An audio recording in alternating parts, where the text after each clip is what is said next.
Kaya minsan, sumasama yung guide hand natin or nagkakaroon tayo ng thumb flick kasi yung paglagay natin ng thumb, mali. At yung thumb natin, pinapwesto natin dito. So, ano nangyayari? Nagkakaroon siya ng force na makatulak ng bola. So, ang kailangan natin gawin, itong guide hand natin, nandito lang siya.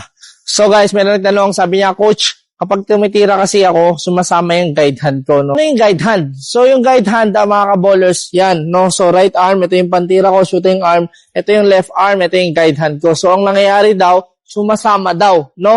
So, at the same time, nagkakaroon siguro siya ng thumb flick, no? So, ang nangyayari, gigewang yung bola. Bakit? Kasi sumasama yung guide hand niya. Para yung shoot mo is maging effective, kailangan isang kamay lang yung pang-shoot mo, no? Para hindi sumama yung guide hand mo pag tumitira ka, no? So, dapat itong thumb mo nandito, ito nandito. Kaya minsan, sumasama yung guide hand natin or nagkakaroon tayo ng thumb flick kasi yung paglagay natin ng thumb, mali, no?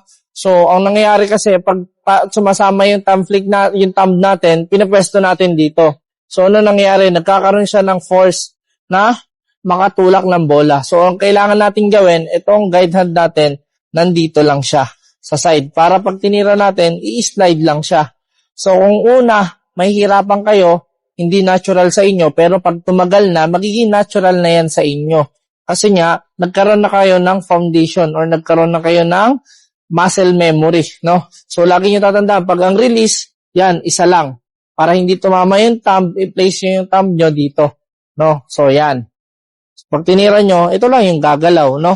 So, yun mga kaballers, no? Yung thumb natin nandito sa gilid, no? Yung arm natin nakaganon. So, para hindi siya sumama sa bola, hindi pwede nandito kasi nagkakaroon siya ng pantulak sa bola. So, nandito siya sa side mga kaballers. Tapos, shoot natin ng ganyan. Using our one hand only, no? Sa ganong paraan mga kaballers, mag-improve yung shooting mo. So, gawin mo lang siya lagi, no? So, yung ganito lang, lagi, every single time, 50 makes a day. So, yun, papapansin mo as time goes by, mag-improve yung shooting mo.